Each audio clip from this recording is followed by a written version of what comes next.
Most people don't realize that there are 4 behaviors that destroy 90% of marriages when these are practiced. Dr. John Gottman studied couples for decades and discovered what he calls the 4 horsemen of the apocalypse. They are criticism, defensiveness, stonewalling, and contempt. In today's video, I'll explain the one that is found in the majority of marriages, and many people don't realize that this is even a problem, but the research proves that it could lead to the end of your relationship. Criticism is when you attack your spouse's character or personality rather than addressing a specific behavior. It goes beyond pointing out a mistake. It's a way of blaming or undermining someone for who they are rather than addressing what they have done. This form of communication isn't about solving the problem. Instead, it's characterized by the blame game, broad or global statements, harsh words, escalation, emotional distance, and a focus on character flaws. I call this first characteristic the blame game because criticism often takes on a blaming tone. Instead of discussing a specific issue that bothers you, it targets your partner as the problem, which shifts the conversation from a constructive dialogue to a personal attack. The second characteristic is broad or global statements. Criticism tends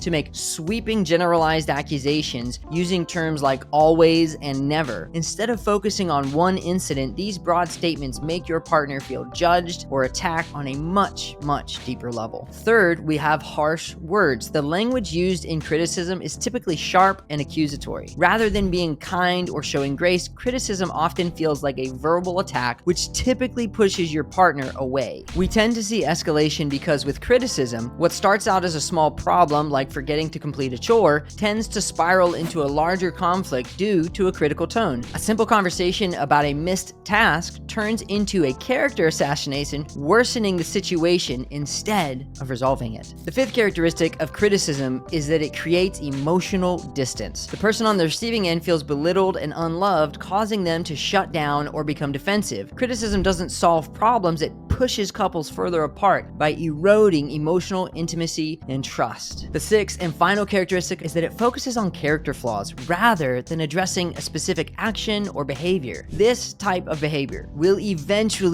erode trust, respect, and emotional safety in the relationship. You eventually feel like you can never be good enough, and this often leads to a cycle of criticism and defense, which is the second horseman, and that's why I say that criticism is the gateway drug that will lead to the destruction of your marriage. Criticism could look like you walking into the living room, and there's your spouse having fun with the kids, but you notice something small. Maybe they've let the kids eat snacks on the couch, which goes against the house rule, and so then you let your frustration take over and say, why do you always let them do whatever they want? I thought I had a husband and 2 kids, but instead it looks like I've got 3 kids. Criticism doesn't leave room for resolution. It creates an arena for fights and heartache. The Bible gives us some amazing wisdom about this in Proverbs 15:1, which says, a gentle answer turns away wrath, but harsh words stir up anger. This couldn't be more true in the marriage context. When criticism is used, it stirs up defensiveness and frustration. It creates this cycle where both partners become more and more reactive, leading to deeper resentment. And this might be a tough reality, but maybe you need to hear it. Criticism is often disguised as honesty or tough love, but if you're constantly pointing out what your spouse is doing wrong, then it's not about honesty or tough love anymore. It's about putting them down, and the more that you criticize and put them down, the more damage you're doing. And you might think that you're helping by pointing out these flaws, but you're actually building a wall of resentment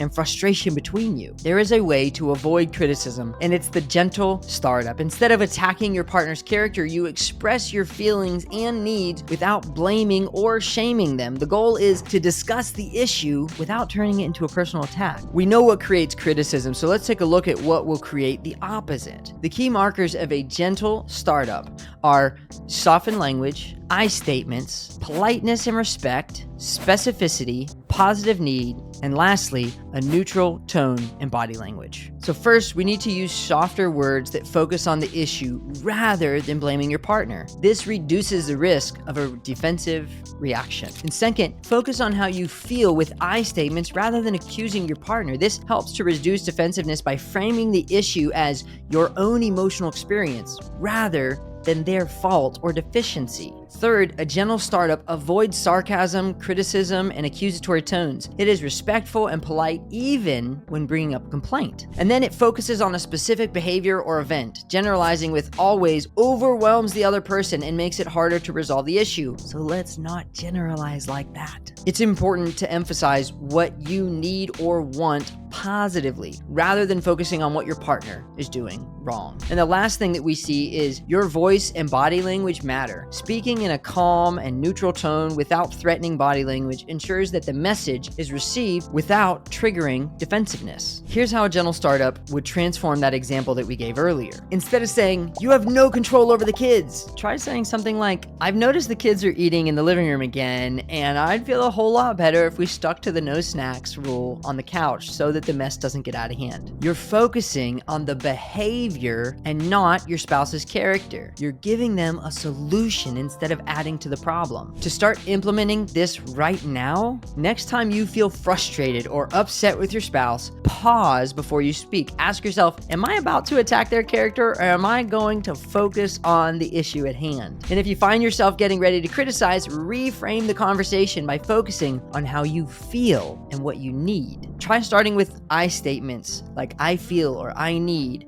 For example, "I feel unheard and I really need us to communicate better." This small change will make a big difference in your marriage. And now that you know how to stop criticism from creeping into your relationship, there are 3 more destructive habits that you really need to avoid, and they are defensiveness, stonewalling, and contempt. So click here to get a breakdown of all 4 horsemen if you want to avoid these serious marriage killers.